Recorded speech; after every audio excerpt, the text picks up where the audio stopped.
صفحہ نمبر 83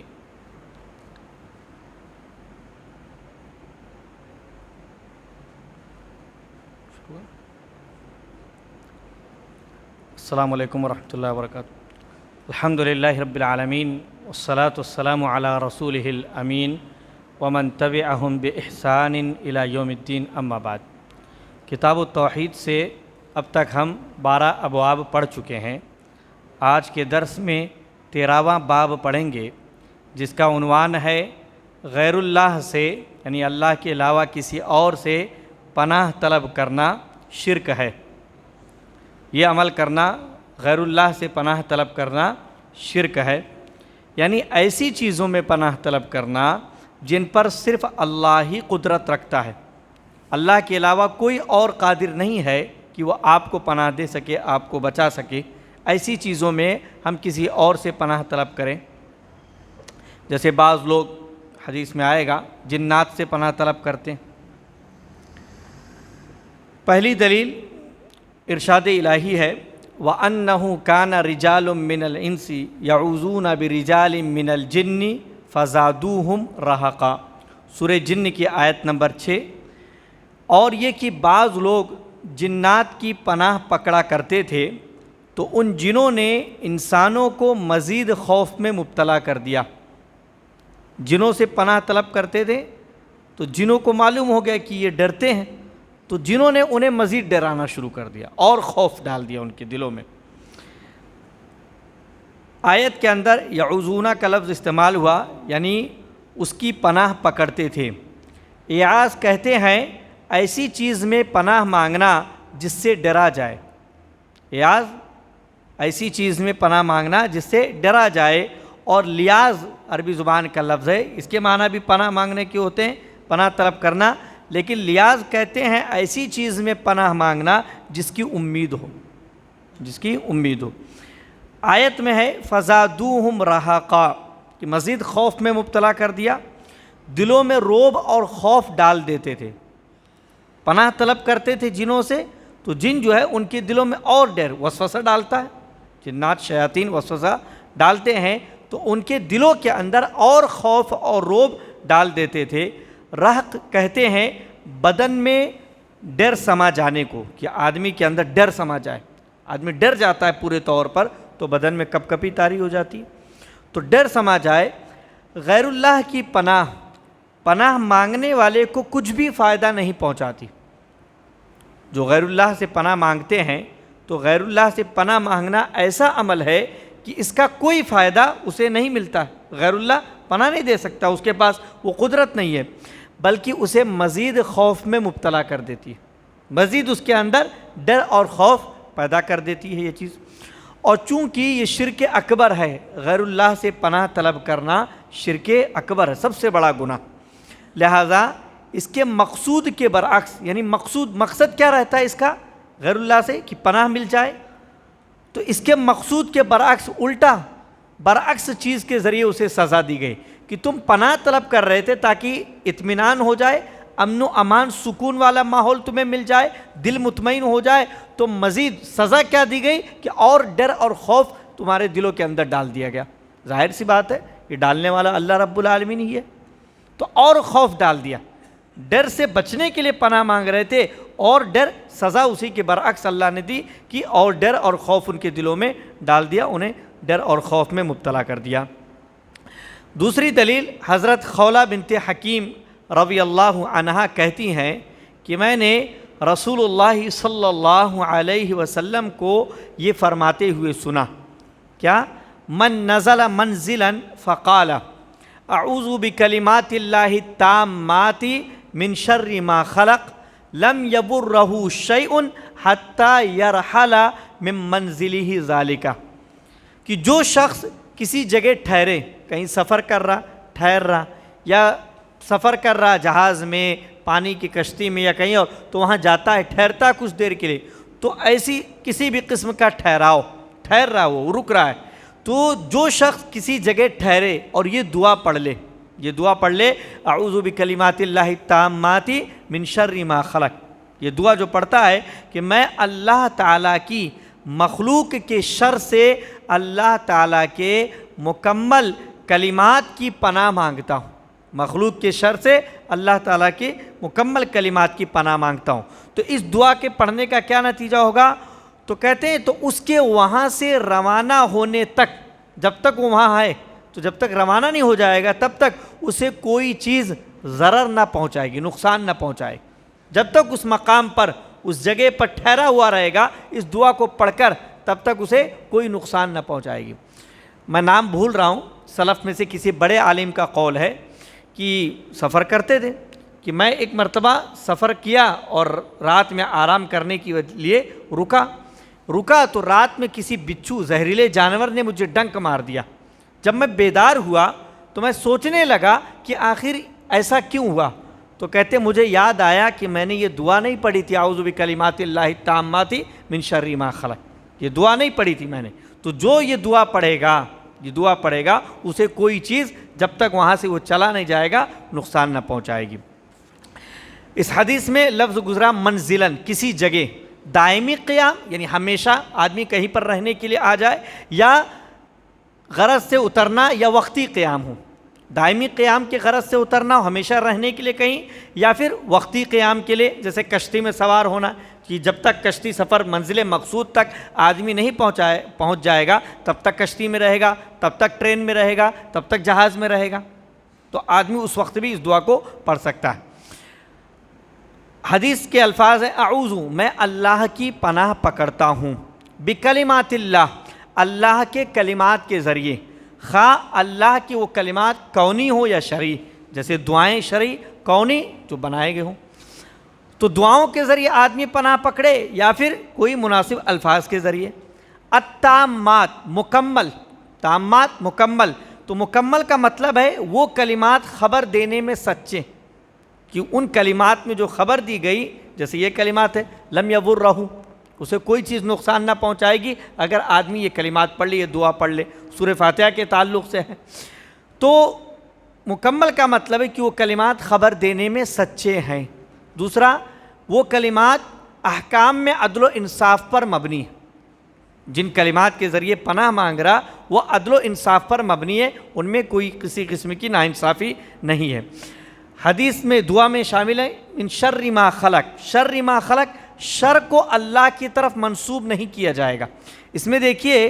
شر ما خلق مخلوق کی طرف منسوب کیا کہ مخلوق کے شر سے میں پناہ مانگتا ہوں، مخلوق کے شر سے، اور ظاہر سی بات ہے ہر چیز کا خالق تو اللہ رب العالمین، تو خیر اور شر دونوں کا خالق اللہ رب العالمین ہے، لیکن خیر کی نسبت جب کرنی رہتی ہے تو ہم اللہ کی طرف کرتے ہیں، لیکن شر کی نسبت اللہ کی طرف نہیں کی جائے گی۔ قرآن کریم کے اندر اور بہت ساری دعاؤں اور حدیثوں کے الفاظ میں آپ کو یہ ملے گا۔ یہ اللہ کے ساتھ ادب ہے، اللہ کے ساتھ ادب کا معاملہ ہے کہ شر کی نسبت ہم اللہ کی طرف نہیں کرتے ہیں۔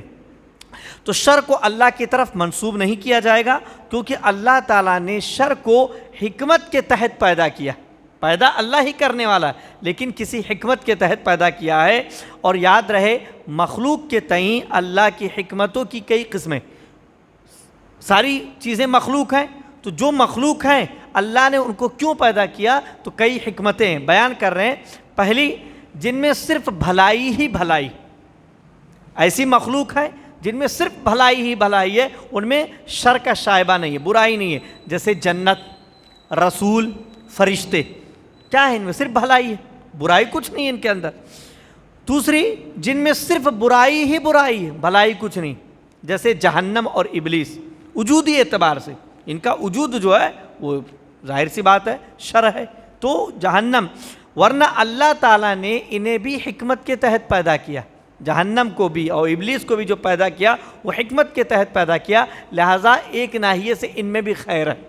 خیر ہے کیسے؟ جہنم سے اللہ رب العالمین عدل و انصاف کرے گا، جس نے جو دنیا کے اندر اللہ رب العالمین کے احکام و فرامین کے مطابق، شریعت کے مطابق جس نے زندگی گزاری ہوگی اس کو جنت ملے گا بدلے میں، اور جس نے نہیں گزاری ہوگی اس کو جہنم ملے گا بدلے میں۔ اب اگر جہنم نہیں بنایا ہوتا، صرف جنت ہی رکھتا، سب کو جنت میں ڈال دیتا، تو پھر ناانصافی ہو جاتی کہہ لے۔ تو گرچہ ان میں شر ہی شر ہے، لیکن وجود کے اعتبار سے شر ہے ان میں، لیکن اللہ کی حکمت کے اعتبار سے ایک ناحیے سے ان میں بھی خیر پایا جاتا ہے۔ تیسری، جن میں بھلائی اور برائی دونوں، خیر بھی ہے اور شر بھی ان کے اندر، جیسے انسان کے اندر خیر بھی ہے اور شر بھی ہے، جنات ان میں بھی خیر ہوتا ہے، اچھائی ہوتی ہے اور برائی بھی ہوتی ہے، حیوانات ان میں بھی اچھائی اور برائی ہوتی ہے۔ دعا میں شامل ہے یہ لفظ حدیث میں، لم یضرہ شیء، اسے کوئی چیز ضرر یعنی نقصان نہ پہنچا سکے گی۔ یہ ایسی خبر ہے، خبر دی اللہ کے رسول نے کہ اگر کوئی یہ دعا پڑھ لے تو اسے نقصان نہ پہنچے یہاں تک کہ وہ وہاں سے نکل جائے۔ تو یہ ایسی خبر ہے جس سے دعا پڑھنے والے کو فائدہ نہ ہونا ناممکن ہے، یعنی فائدہ ہونا ہے، کنفرم ہے کہ فائدہ ہوگا، کنفرم ہے کہ فائدہ ہوگا، کیونکہ یہ صادق مصدوق کا کلام، سچے اور جن کی تصدیق کی گئی ان کا کلام ہے۔ لیکن اگر کبھی یہ دعا سود مند نہ ہو، فائدہ نہ پہنچائے، کبھی یہ دعا پڑھے لیکن فائدہ نہیں پہنچا، تو وہ کسی معنی کی بنا پر ہوگا، اس وجہ سے نہیں کہ اس دعا میں یا اس حدیث کے اندر کوئی کمی ہے، کوئی نقص ہے اس لیے فائدہ نہیں ہوا، بلکہ کوئی اور رکاوٹ کی بات ہے، دعا نے فائدہ نہیں پہنچایا، اس کی وجہ کیا ہوئی؟ کوئی اور رکاوٹ کی بات رہی۔ جیسے مثال کے طور پر ایک ایسے سرسری مثال کہ کسی نے دعا کو اعوذ بکلمات اللہ التامات من شر ما خلق نہیں پڑھا، بلکہ اعوذ بکلمات اللہ کے نام کی جگہ بکلمات الانسان التامات کر دے، کوئی اور لفظ داخل کر دے اس میں،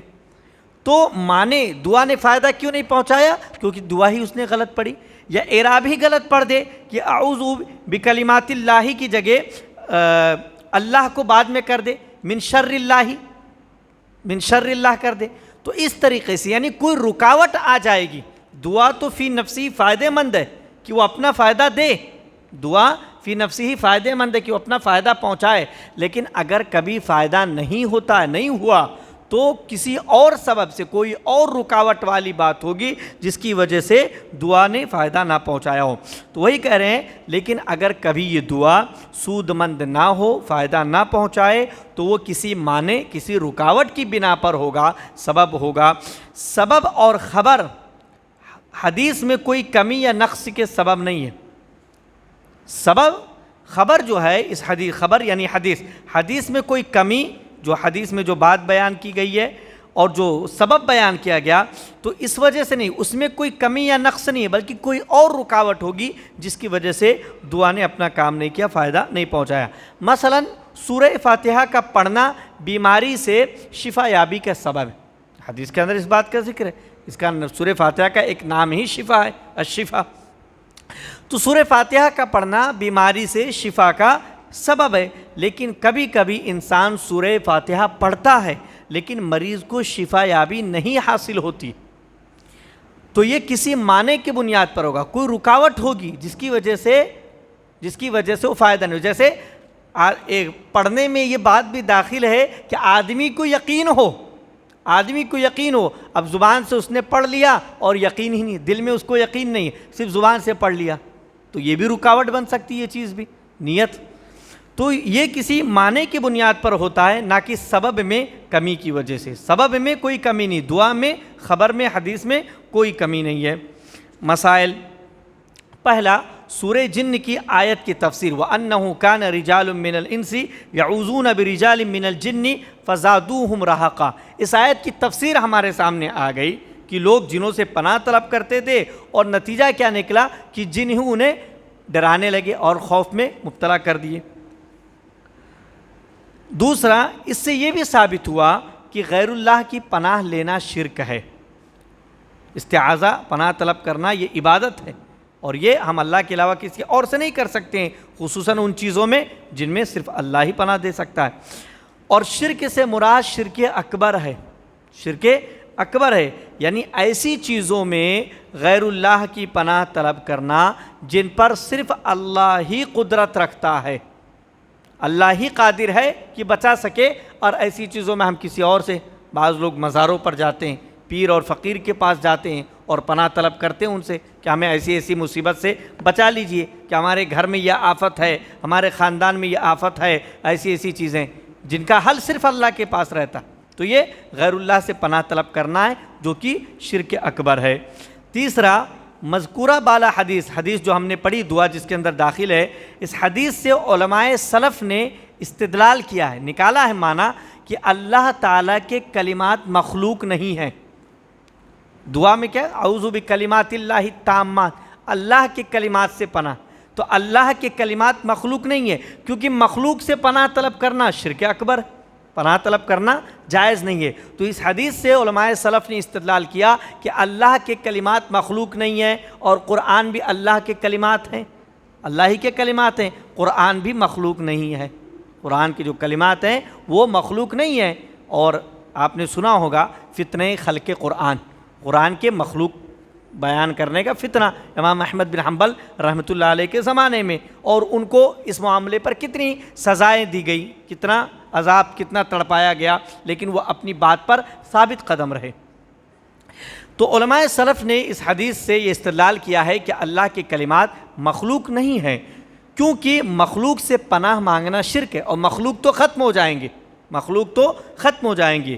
اس طرح کے معاملات میں شرک اکبر ہوگا، یعنی غیر اللہ سے پناہ طلب کرنا۔ اور اگر یہ کلمات اللہ کی مخلوق ہوتے تو رسول اکرم صلی اللہ علیہ وسلم ان سے پناہ طلب کرنے کی ہرگز رہنمائی نہ فرماتے، کیونکہ مخلوق سے پناہ طلب کرنا تو جائز نہیں ہے۔ تو اگر یہ کلمات مخلوق ہوتے تو نبی کریم صلی اللہ علیہ وسلم ان کلمات کے ذریعے پناہ طلب کرنے کی اجازت نہ دیتے، رہنمائی نہ کرتے۔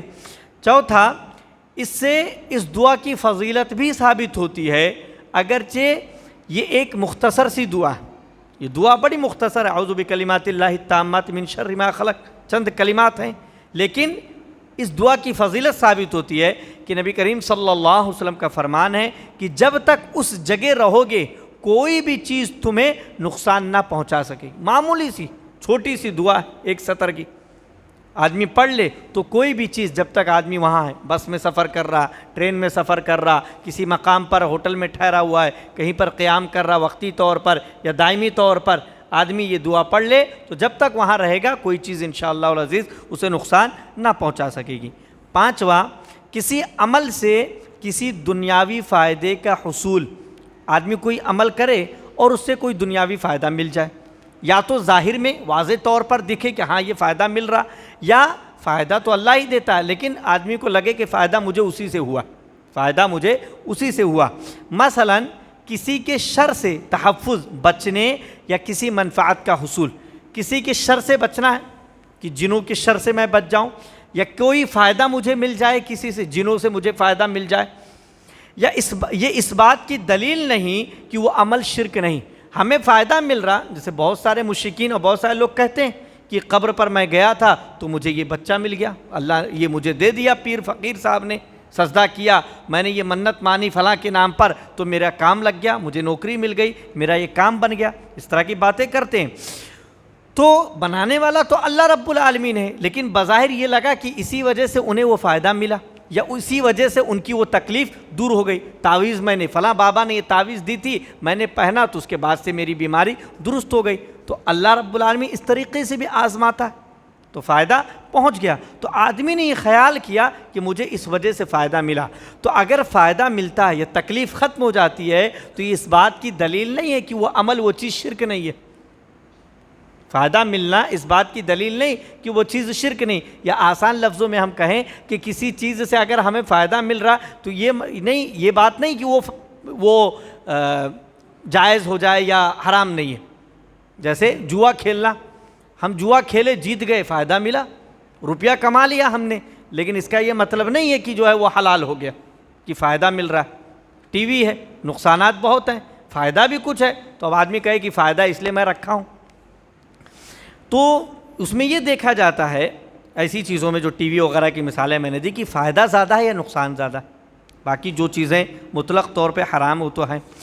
لہٰذا فائدے کا ملنا یہ نہیں کہ وہ ممنوع نہیں، کسی چیز سے اگر ہمیں فائدہ ہو رہا تو اس سے یہ بات نہیں کہ وہ ممنوع نہیں، اس سے منع نہیں کیا گیا۔ لہٰذا کسی چیز سے فائدے کا حصول، فائدے کا ملنا اس کے شرک ہونے کی نفی نہیں کرتا کہ وہ شرک نہیں ہے وہ عمل، بلکہ عین ممکن ہے کہ فائدے کے حصول یا شر سے بچاؤ کے باوجود بھی وہ شرک ہے، جیسے یہی ساری چیزیں جو ذکر کی گئی۔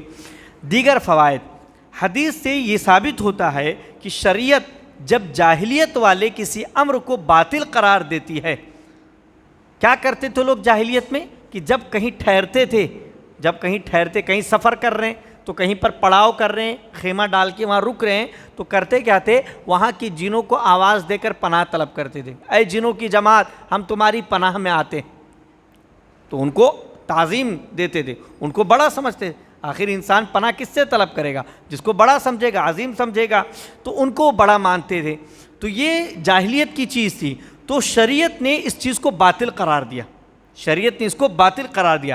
تو شریعت کا یہ طریقہ ہوتا ہے کہ شریعت جب جاہلیت والی یا کسی چیز کو منع کرتی ہے، باطل قرار دیتی ہے، تو اس کی جگہ بہتر متبادل بھی دیتی ہے،